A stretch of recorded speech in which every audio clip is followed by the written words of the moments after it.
Já, kæru gestir, verið hjartanlega velkomin í Þjóðminjasafnið.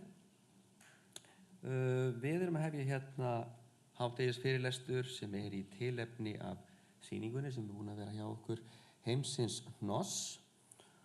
Og gestur okkar að þessu sinni ekki að vera endanum. Það hún Anna Lísa Rúnarsdóttir, doktor í mannfræði og einn þáttakanda í verkefninu Heimsins Hnoss. Hún flytur hér erindi söfnunarstefnu Matthíasar Þórðarsonar, fyrrum þjóðminjavarðar. Nú, að erindinu loknu þá mun ég láta hljóðnum að ganga og þá svörum við spurningum. Og við þurfum að nota hljóðnumann svo að þeir sem heima sitja heyra og þetta skila sér allt saman í streymi. En Anna Lísa, ég býði hjartanlega velkomna í pontu.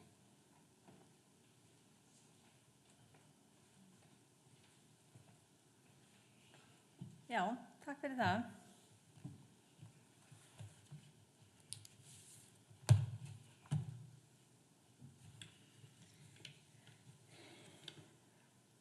Gaman að vera með ykkur hérna í dag. Já, þjóðarhnoss, hvað nú það? Það má segja að það sem safnað, það hefur áhrif á hvernig við skiljum fortíðina. Og hérna í dag ætla ég að fjalla það hvernig Matthías Þórðarson, sem var fyrsti þjóðminjavörðurinn, hvernig þeir gripir sem hann safnaði á 40 ára tímabili hafa áhrif á okkar sýn á fortíðina. Eins og var nefnt hérna í kynningunni að þá þetta verkefni mitt hluti af stærra öndvegisverkefni sem heitir Heimsins Hnoss, söfn efnismenningar, menningararfur og merking sem hefur verið unnin undir forystu Sigurðar Gylfa Magnússonar sem prófessor í sagnfræði. Orðið Heimsins Hnoss vísing held ég í þýðingu Flosa Ólafssonar á My Favorite Things úr söngleiknum Sound of Music fyrir þau eitthvað sem að þekkja það. Þannig að þessi hugmynd mín þjóðarhnoss svona svolítið verið að vísa í það. En ég vildi áður en ég vindnir í efni, það langaði mig að þakka sérstaklega samstarfsfólki mínu í verkefninu fyrir gott samstarf á liðnum árum. Nú, Matthías Þórðarson, að vissu leyti má segja að hann sé svona aðal sögupersóna rannsóknarinnar, en ég var samt ekkert að skoða hann sérstaklega sem persónu heldur í rauninni það sem endurspeglast í þeim gripum sem hann valdi.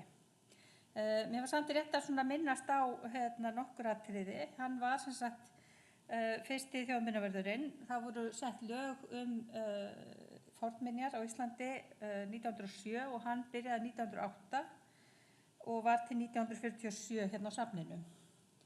Og markmiðið var þá svolítið að skoða hvaða áhrif einstaklingur hefur á uppbyggingu á safnkosti og svona þessar áherslur sem að megi greina úr því sem að hann valdi. Safnið var auðvitað stofnað löngu áður, 1863, en safnið átti svolítið erfitt uppdráttar fyrstu árin. Það var ekki miklir peningar veittir til safnsins, húsnæðismál voru, þetta var svona á hinum ýmsu háaloftum. En þegar að Matthías tekur við að þá svona safnið að verða svolítið fullburða safn, fær aðstöðu í safnahúsinu á Hverfisgötu. Þannig að þessi rannsókn mín sneri svolítið að því að skoða þetta tímabil sem kemur strax á eftir því að safnið fær þetta formlega hlutverk í íslensku samfélagi og skoða svolítið hvernig hann hafi mótað íslenskan menningararf í gegnum starf sitt. Því að það kannski var ekkert alveg skilgreint fyrirfram hvernig það var. En hann náttúrulega ekki að gera þetta í einhverju tómarúmi.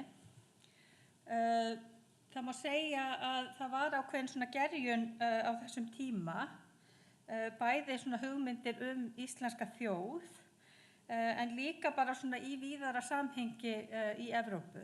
Það er búið að vera stofna söfn á 19. öld víða og það svona ákveðin svona hreyfing sem nær hingað þá til Íslands og það þá verið að skoða á forngripasafninu sem síðan var Þjóðminjasafnið þessa efnismenningu þjóðarinnar. En það svolítið áhugavert að skoða svona þessa merkingu safngripa og þetta samfélagslega gildi sem þeir hafa. Hvaða sögu eru þessi gripir að segja okkur? Það auðvitað hægt að skoða hvern grip fyrir sig eða einhvern ákveðin gripaflokk. Það hægt að skoða textíl eða silfurgripi eða einhver ákveðna tegund af handverki. En í þessari rannsókn hef ég svolítið reynt að skoða nánar hvað þessi heild getur sagt okkur.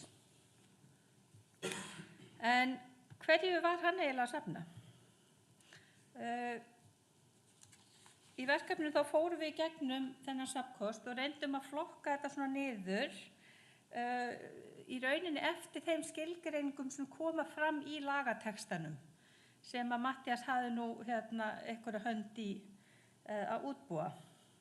Og þarna má sjá að það svolítið vítt hvað verið að safna. En svona stærstu flokkarnir má segja sé þá bæði búningar, húsbúnaður, kirkjugripir, lausir steinar og síðan það sem kannski flokkast sem allir gamli munir. Það var svona smá, hvað maður segja, svona varía sem var flokkað sérstaklega og í þeim flokki má segja sé svona til dæmis gripir sem tengjast ákveðnum atvinnugreinum, svona persónlegir munir sem kannski falla ekki undir húsbúnað, þú veist eins og hvað var að segja, glerugu eða pennar eða þess háttar. En svo eru þetta aðrir flokkar sem eru miklu minni, bara svona getur maður sagt svona að upplagi, eitthvað sem heitir tafláhöld. Það er auðvitað mjög þröngur flokkur miðað við allir gamlir munir. Þannig að óhjákvæmilega lítið í þeim flokk. En svo alveg sumt sem að má segja að hafi verið eins og til dæmis það sem tengdist skipabúnaði eða fiskveiðum. Það var frekar lítið safnað af því, sömuleiðis það sem fellur í flokkinn smíðatól. Þannig að þetta svona, mjög margbreytilegt hvað hann að safna. En ef við skoðum 10 algengustu gripaflokkana, hvað það sem hann var óháð þessum flokkum sem ég fór yfir hérna í klarinu undan, að þá eru ákveðnir gripir sem standa upp úr hvað varðar magn. Og efst þar á lista eru skúfólkur eða skúfólkar sem þá 9% af öllu því sem hann safnaði. Þannig að þetta hefur greinilega verið eitthvað sem hann mat mikils. En þessi 10 algengustu gripir eru svona í cirka 21% af öllu því sem hann safnaði. Bara þessar 10 tegundir.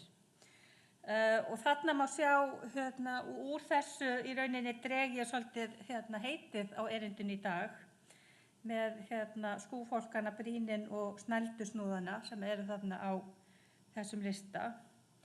Og ég ætla svona aðeins að skoða nánar í hvað samhengi við getum skoðað þá sérstaklega.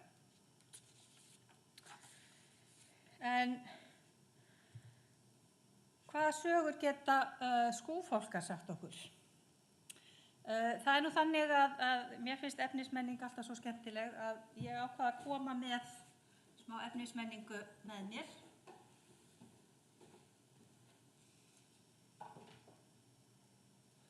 Ég tek fram að þetta ekki gripur úr Þjóðminjasafni Íslands.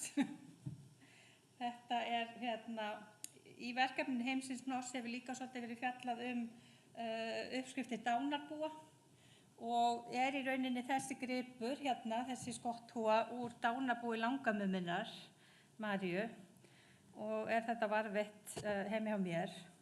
Þannig að skúfólkurinn sem ég þykist nú vissum að flestir hérna þekki, en fyrir þá sem horfið í streymi og kannski áttar sig ekki á því, að þá það þessi litli hlutur sem hérna á samskeytunum milli sem sagt húfunar og svo skottið hérna. Af hverju þarf maður að safna 750 svona skúfólkum? Það svolítið áhugavert. En það má segja að flokkurinn sem sagt búningar og sem sagt lagatextinn segir í rauninni gamlir búningar og búningsskraut karla og kvenna, þar á meðal hringir, belti og þvíumlykt. Þannig að það var alveg vita frá upp að þetta yrði sem sagt búningaskart. En búningar sem þá 18% af þessari heild, þar eru yfir 80% af gripum í þeim flokki úr málmi. Þannig að búningar ekki beint eins og maður kannski myndi halda textíl. Þannig að hann safnar í rauninni bara þessum hlutum hérna. Það eru myllur og hnappar og ýmislegt svona skart af þjóðbúningnum. En húan sjálf og það sem því fylgir búningunum sjálfur, að það ekki safnað í eins miklu magni. Ég ekki að segja að ekkert slíkt verið safnað, en maður velti fyrir sér hvernig getur maður svona skoða þennan grip án þess að hafa þetta svona samhengi húfunar með. Það má náttúrulega sjá að þetta eru mjög margir mismunandi skúfólkar. Þeir eru ekkert endilega eins. Þó að svona grunnformið sé þessi sílinder, að þá þeir skreyttir á mjög mismunandi hátt.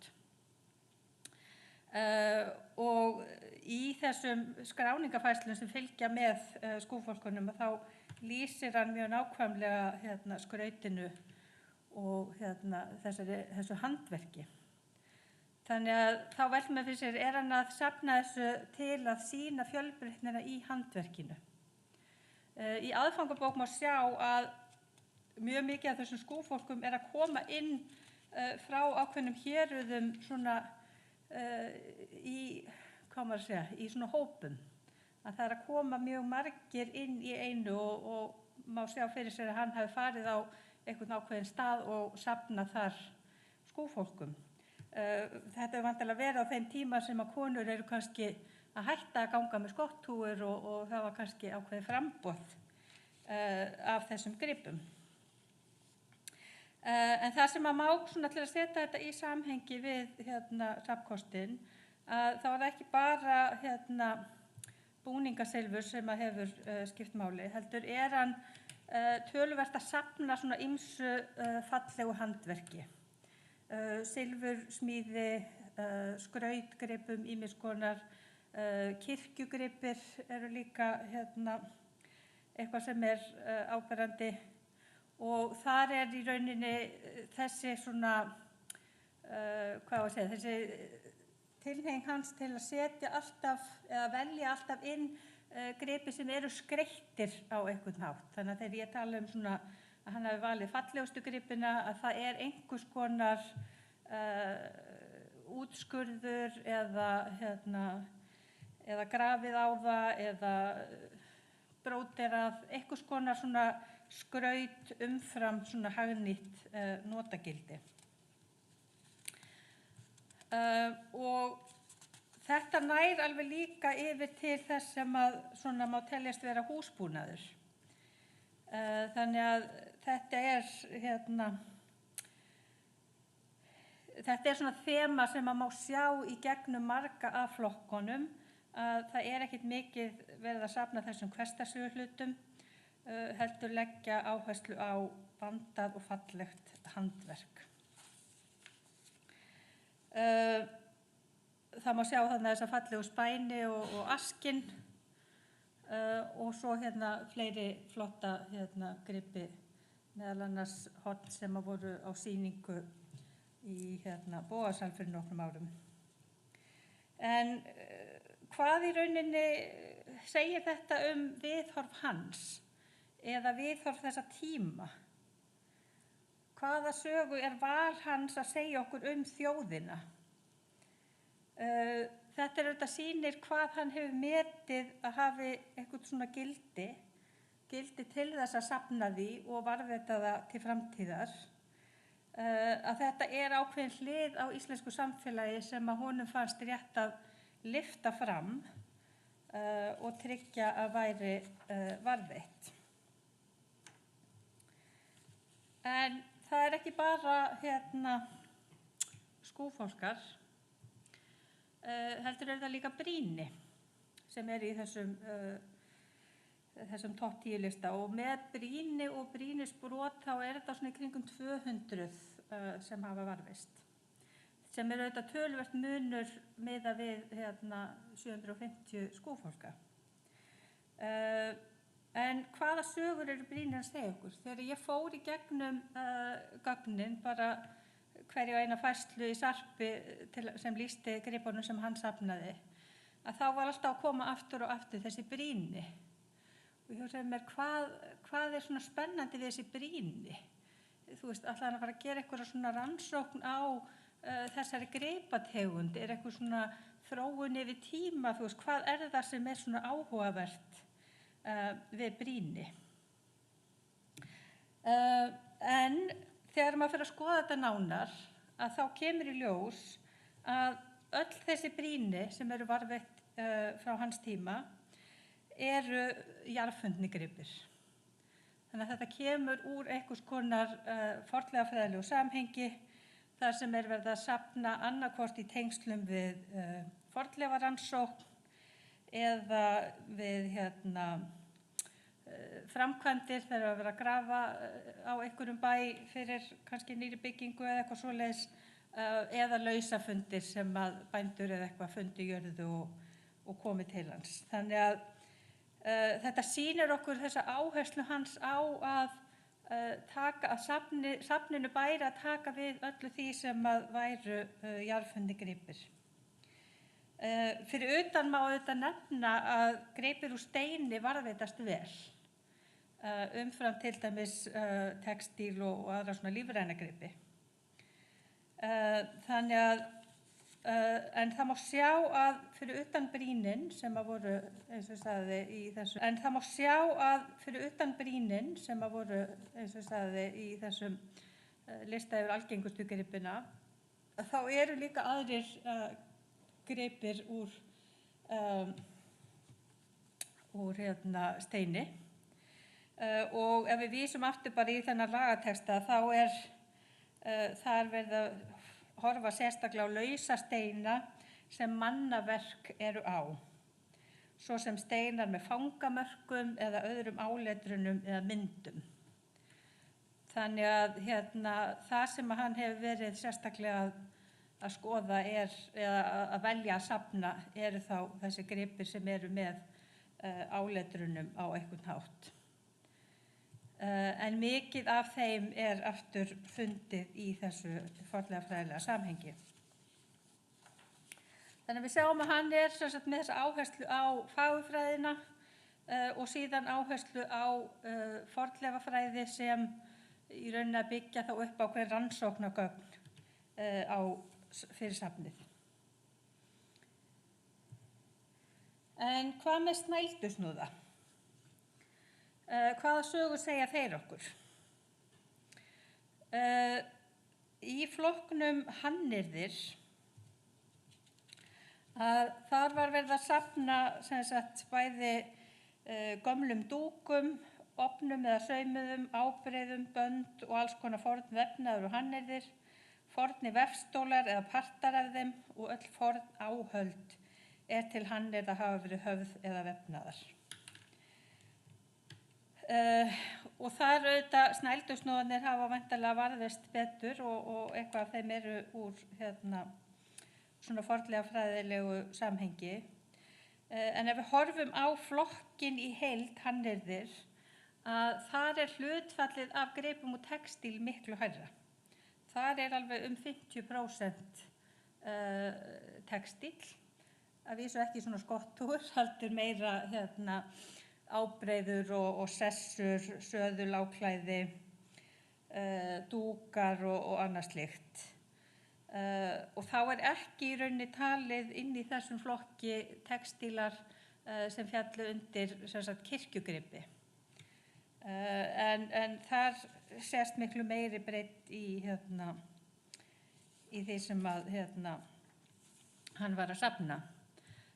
Svo þetta ýmislegt af svona áhöldum og textílum sem að má aftur sjá eins og það sem varðveitt af textíl að það þá yfirleitt eitthvað sem útsaumað eða gert sem sýnir einhvers konar fallegt handverk.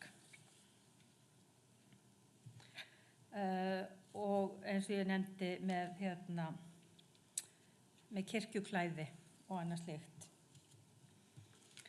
En hvað með sögurnar af því sem var ekki safnað? Sýn okkar á fortíðina getur ekki mótast af því sem ekki til. Hvað var það sem var ekki metið varðveisluvert? Það auðvitað voðalega erfitt að sjá hverju var ekki safnað, en það kannski alveg ljóst að það var ýmislegt í efnismenningu Íslands sem var í notkun án þess að það ætti sér leið inn á safnið. Það áhugavert að skoða það sem hann safnaði og sjá að svona 12% af því sem hann safnaði var safnað bara í 1 til 3 eintökum. Þannig að þó að það hafi verið rosalega margir skúfólkar og brýni og hnappar og myllur og allt þetta, þá var líka fullt af hlutum sem var safnað bara í 1 til 3 eintaki. Það þó rétt að benda á að þessi greining byggir á skráningunni í sarpi. Matthías var auðvitað ekki með sarp á sínum tíma og var þess vegna ekki að nota einhver lykluð heiti í skráningu gripanna. Þannig að það auðvitað mögulegt að hann hafi í einhverjum tilfellum nota samheiti sem að þá teljast ekki sem sami gripurinn. En mér fannst þetta samt gefa svona, ákveðna innsýn inn í að hann var að safna fullt af alls konar ólíkum hlutum, en það var ekkit endilega ástæða til að safna því í miklu magni, allavega ekki samanborið við skúfólkana. Mér langar líka í þessu samhengi að benda á sögur af því sem var ekki safnað. Nýlega doktorsritgerð Önnu Heiðu Baldursdóttur, Hlutir úr fortíð, eigur fólks og safngripir frá 19. öld, sem var unnin innan verkefnisins Heimsins Hnoss. Og þar hún að bera saman uppskriftir dánabúa við safnkost Þjóðminjasafnsins til að sjá hvað var sagt að fólk hefði átt við andlát og það öðruvísi á einhvern hátt heldur en það sem var að finna í safninu. Þannig að hún var ekki að skoða sérstaklega út frá því sem að Matthías var með, heldur var 19. öldin svona hennar viðmið. Þannig að það getur gefið einhverja svona innsýn inn í hvaða var sem að komst aldrei eða lítið af á safnið.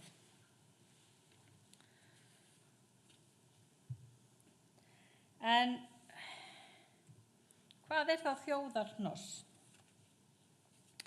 Þetta ekki bara einhverjar svona tákmyndir þjóðarinnar,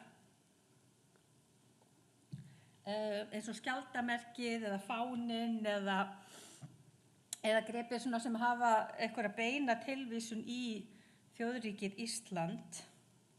En safnkosturinn, ef maður getur sagt á ensku, the collection, hann byggir upp ákveðna heild sem að endurspeglar, getum við sagt, ákveðna þætti í sögu og lífi þjóðarinnar, en ekki endilega alla.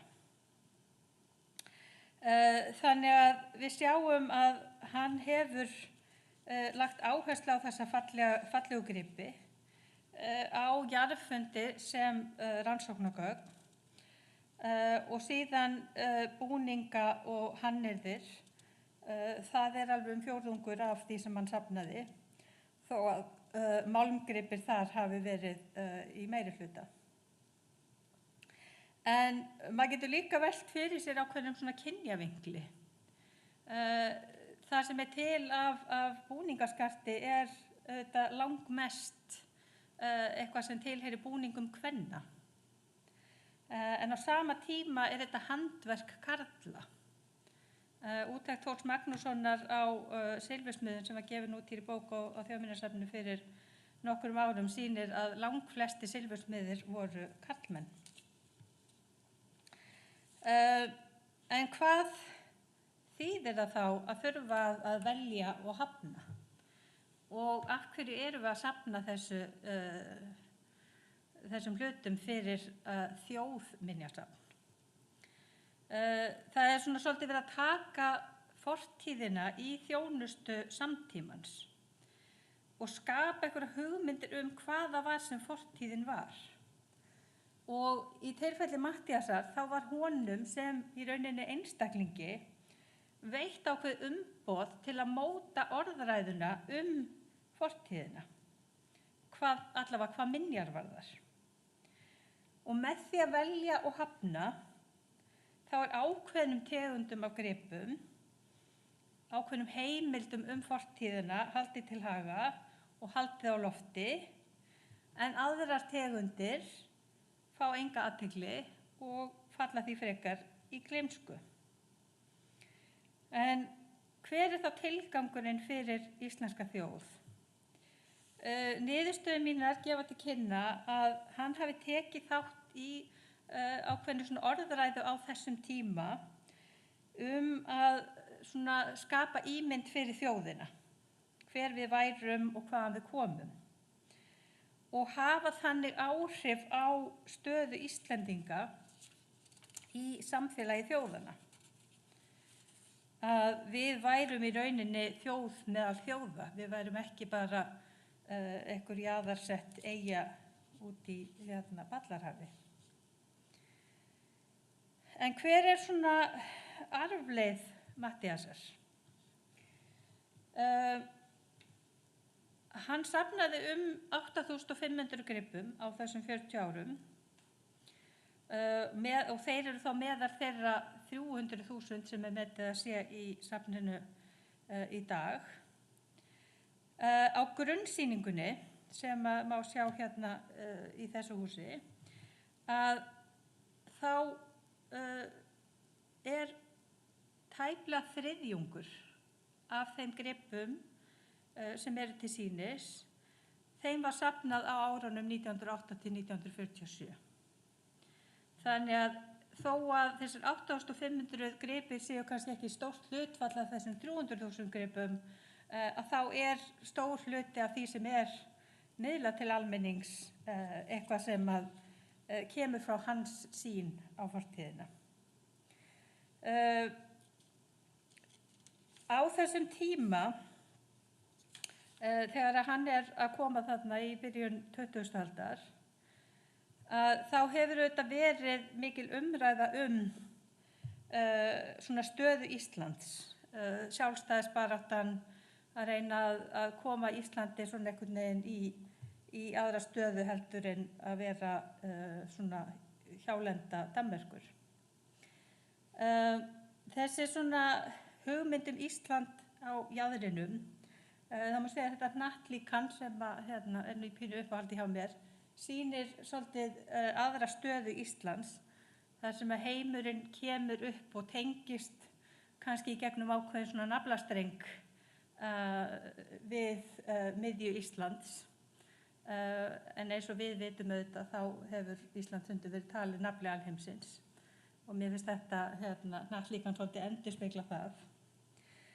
En uppruna forngripasafnsins má rekja til ákveðin svona þjóðernis hugmynda og andstöðu við nýlenduveldið, að reyna að tryggja að það yrðu varðveittir gripir á Íslandi fyrir Íslendinga.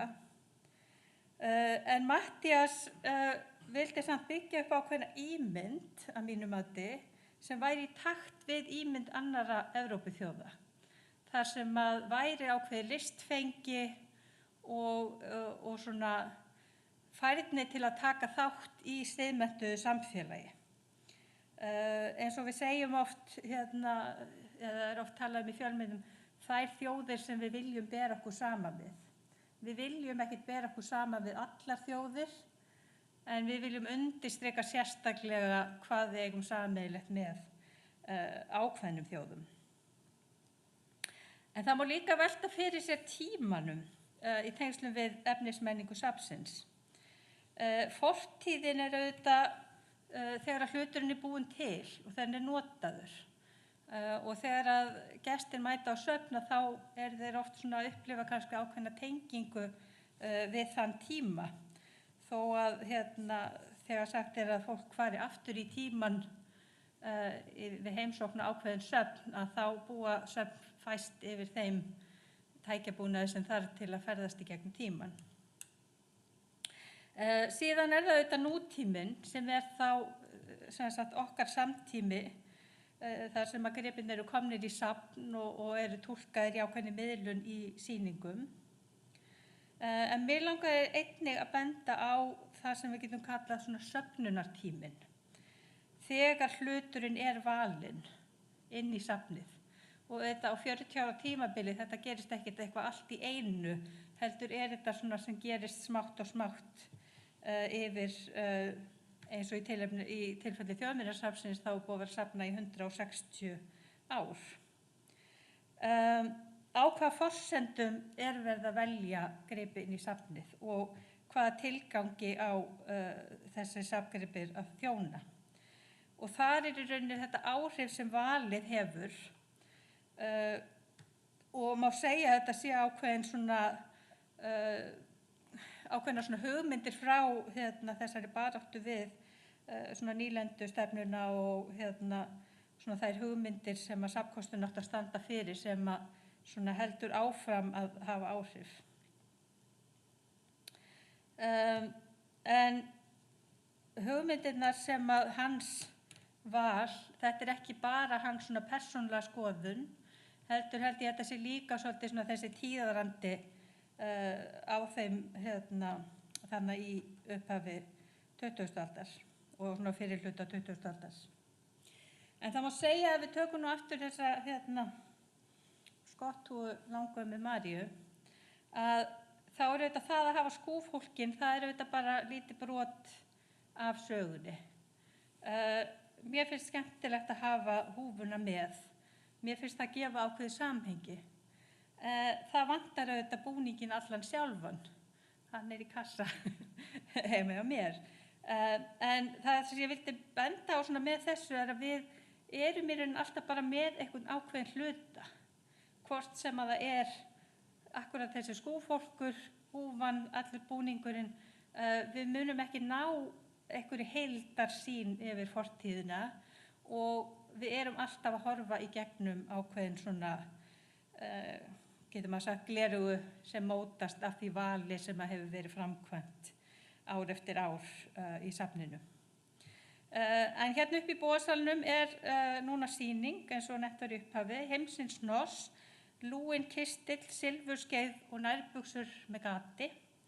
Og mér langar að bjóða þeim sem hafa áhuga að kíkja upp í sýningu og eftir að við tökum einhverjar spurningar hér og við getum svona kannski tekið meira óformlegra spjall fyrir þá sem hafa áhuga. En takk fyrir þetta.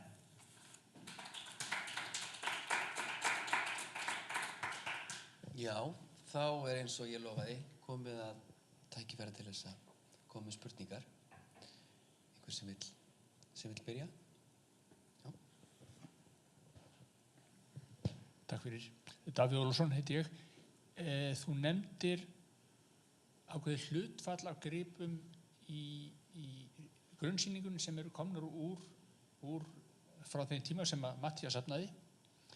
Ertu með einhverja tölu um hlutfall gripa sem eru eldri en það og kannski framhaldi einhver munur á hans söfnunarstefnu og stefnu fólks í forvera safnsins? Hvað sagði stefnu? Stefnu þeirra sem voru í forsvari í forvera Þjóðminjasafnsins. Áður en að hann, já, áður en hann kemur. Ég hef ekki skoðað sérstaklega hvað af gripum frá þessum forverum hans í grunnsýningunni. En það auðvitað ljóst að áherslur til dæmis síðustu kannski svona 20 árin hafa verið töluvert aðrar, þar sem að núna til dæmis ber Þjóðminjasafninu að taka við öllum gripum úr fornleifarannsóknum. Fornleifarannsóknir á þessari öld hafa verið töluvert umfangsmeiri heldur en þær voru á 19. öld og byrjun 20. aldar. Þannig að fjöldi þessi 300.000 að hluta til svona háar tölur í rauninni vegna þess mikla fjölda sem kemur inn í tengslum við fornleifarannsóknir. En að því ég var svona að einbeita mér að Matthíasi sérstaklega þá ég ekki alveg með tölur yfir hvað það sem að forverar hans söfnu sem sýnilegt. En ég held að það sé mjög hæpið að því þeir voru nú nokkuð margir og voru ekkit endilega mjög mörg ár hver fyrir sig, þó einhvern tíma auðvitað. Þannig að ég efast að það nái þessu hlutfalli sem hann nær í grunnsýningunni. Já, einhverju fleiri sem vilja koma með spurningu? Nei, þá hefur þetta bara komið að... Jú? Já.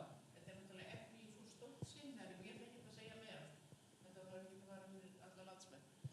En sko þetta efni svo stórt og mér fannst það sem ég fylgdist með í þessu heimsins-nossi að það hefði þurft að hafa aðeins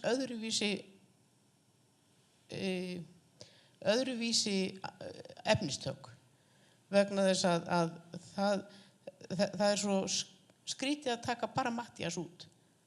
Finnst mér, persónulega, sem vann hér í 42 ár, ég nú hætt núna, að það svo skrítin mynd og þessi skúfhólkaflóð, ég man nú ekki, við höfum nú oft velt þessu fyrir okkur, komum ekki frá einhverjum verkstæðum, sópað inn og hann tók þetta á þægilegt, það var gott að raða þessu, Matthías var góður að raða og fór lítið fyrir þessu, þannig að þetta er svo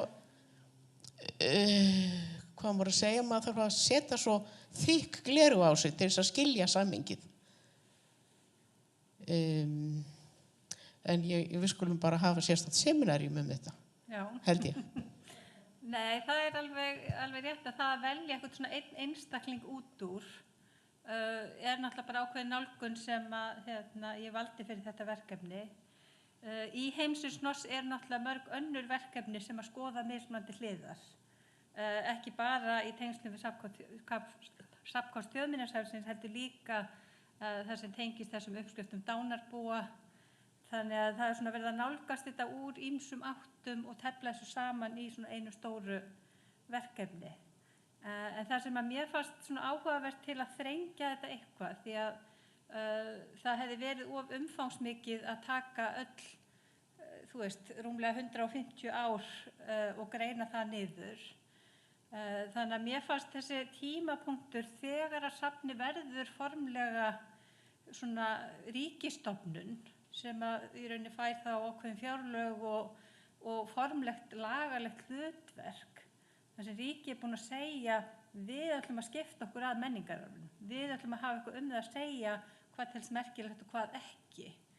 Hvað á að varðveita og ekki bara það sem fór inn á safnið, heldur líka það sem var skilgreint sem fornminjar allt land. Þannig að það allt í einu ríkisvaldi komið inn með ákveðna stefnu, en svo það bara einn einstaklingur sem færir rauninni það hlutverk að fylgja því eftir. Hann kemur á tíma líka sem menntaður. Já, og það hefur verið svona skrifað hann að hann hafi verið svona einn af sennilega fyrsti sem kom inn með ákveðna svona faglega nálgun sem hann hefði náttúrulega lært í Kaupmannahöfn og kynnst svona stefnum og straumum á þessum tíma. Og það er kannski ekki tilviljun að þessi hann, auðvitað var hann bæði í námi, en það voru líka þessi tíðarandi á þessum tíma sem að frumkvöðlarnir voru kannski svona á aðeins svona öðruvísi stað, þó að þeir væri að berjast fyrir kannski sömu hugsjón, að þá svona kannski annað viðhorf í gangi.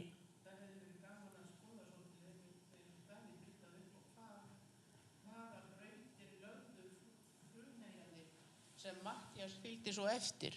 Og Já, hvað já. höfum við gert í kjölfarið á Matthíasi sem við unni hér, Já, já. sem speglast í þessari Já, já. grunnsýningu? En það er náttúrulega fyrst og fremst, sko, held ég með forverana, að þar er alltaf að tala um þetta sem forngripasafnið og menn erum ákveðna áherslu á að safna fornum gripum, þannig að þú veist, eiginlega því eldri því betri. En það sést alveg dæmi um það hjá Matthíasi að hann er að safna inn einhverju sem var ekkert endilega svo miklu forngripir. Hann var náttúrulega handverksmaður og smíðakennari. Já, þú veist, þannig að hann, allt sem var svona einhvern listrænt handverk og það eru einhver dæmi um að hann hafi látið smíða gripi eftir forsögn einhverja sem þekktu, eitthvað sem var ekki hægt að finna til að safna. Já. Það er ekki kannski mörgsólistæmi, en svona, hann færði söfnuna svolítið meira nær nútímanum heldur en að forverar skerðu. Já, hann opnaði þetta aðeins út til útlanda. Og svo það sem hann nú datt þráðurinn niður, ég ætla að segja mjög gáfulegt, en það sem hann sko, hann fær náttúrulega eins og hún segir algjörlega ný verkfæri í hendurnar frá því að vera með þetta bara í reiðingum á milli húsa. Já, já. Að þá svona nú bíllinn að koma til og svona samgöngur auðveldari. En hann ferðaðist þó allt land og skrásetti alla kirkjugripi á árunum 1911 til 22. Já. Þannig að hann einhvern veginn kemur með nýjan blæ og það sést náttúrulega í þessu. Sigurður Guðmundsson setti hins vegar fram fyrstu söfnunarstefnuna fljótlega sko. En það má segja að, þú veist, ef maður er að skoða, þú veist, hvað er þjóðarhnoss og hvað á að vera í safni fyrir íslenska þjóð, þá er ekkert allir gripirnir íslenskir sem er safnað, allavega ekki hjá Matthíasi. Það er alveg dæmi um einhverja gripi sem voru bara fluttir inn og voru kannski notaðir hér á Íslandi. Já, og er það ekki hluta því við erum hluta heiminum? Já, og það er svona, þú veist, maður svona velti fyrir sér hvaða hugmyndir hann hafði hvaða væri að vera þjóðminjasafn. Já, hann hafði líka ferðast og séð, ferðast Þýskaland og skoðaði þessa stofnanir. Já. Takk.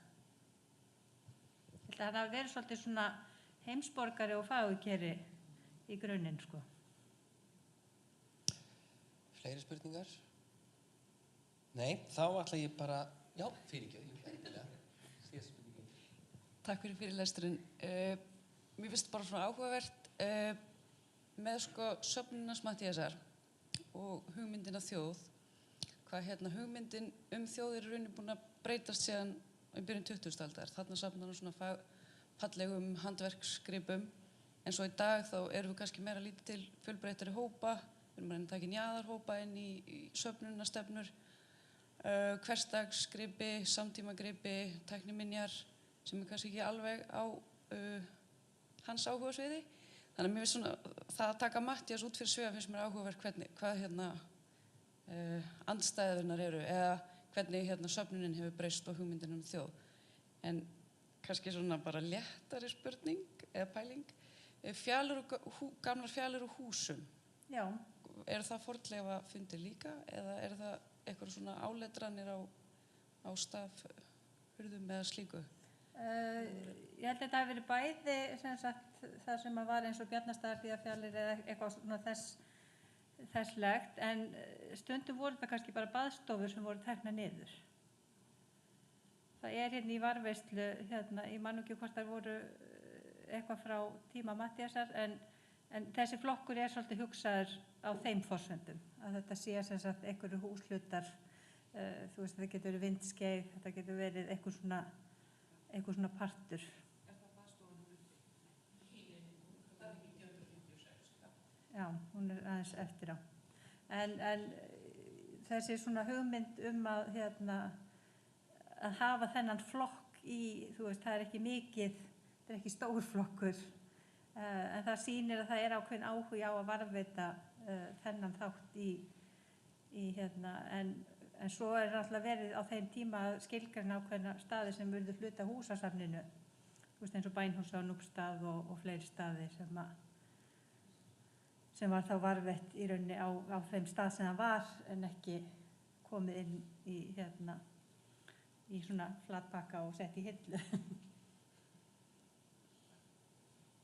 Já, takk. Ég var aðeins að hugsa, að tala sko Matthías og safnastefnu og svona tíðarandan. Hefur eitthvað lesið hann saman við það sem var rætt í sambandi við handritarsöfnun, bæði þá Árnastofnun og líka handritarsöfn þjóðbókhlöðu, eða núna sem Landsbókasafns. Það er að segja, hefur skoðað þetta eitthvað sem svona einhverja spegilmynd af hvernig menn sáu gildi þessar hluta? Því minnst svona þessi áhersla á skreytingar og munstur og jafnvel myndir og jafnvel rúnir og útskurð á letri, svona benda til að það sé eitthvað til verið að horfa á þetta svona af svipuðum sjónarhóli. Sko, Matthías hafði áhuga á því að safna bókum og handritum. Og þegar ég fór að skoða nánar lagasetninguna, þegar þeir eru að vinna, þá var hann fenginn, sem var þá nýkominn úr námi, til að gera frumvarp. Og hann skilgreinir það þessa hópa. Þegar þetta síðan er lagt fram á þingi, þá er eitthvað allt annað lagt fram sem byggt á norskum lögum. Svo fer þetta í nefnd og þá svona koma hugmyndi Matthíasar aftur inn. Eitt af því sem komst ekki inn er þetta með bækur og handrit sem hann hafði viljað hafa með. Og maður sér að hann er alveg að safna þessum hlutum, þó að hann hafi kannski gert það meira á svona, forsendum handverksins sem svona prentverkið sem handverk. Þannig að það eru þarna bækur sem hann er kannski ekki endilega að safna á út frá innihaldi bókarinnar, heldur út frá hvernig hún var búin til. En auðvitað var hann í sama húsi og skjalasafnið og bókasafnið, þannig að eitthvað hljóta þeir nú að hafa verið meðvitaður hvað var í gangi hjá hinum. Þannig að ég hef alltaf spáð í það af hverju var hann að safna líka bókum og handritum þegar það hefði kannski frekar átt heima á þessum hinum söfnum sem hann var í sama húsi með. Já, þá ætla ég bara að fara að slá botnin í þetta. Ég ætla að þakka ykkur kærlega fyrir komuna og sérstaklega þakka þér Annalísa fyrir að koma hingað til ykkur og vera með þennan fyrirlestur. Ég ætla líka að hvetja ykkur endri til þess að þykja þetta góða boð að fara upp með Annalísu og skoða sýninguna, einstaka sýningu Heimsins Hnoss. Takk fyrir. Takk.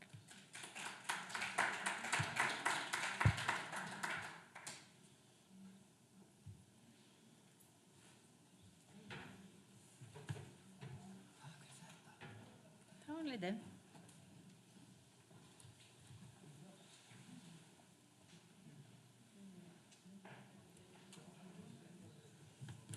Ég er ekkert að slakka á neina hérna.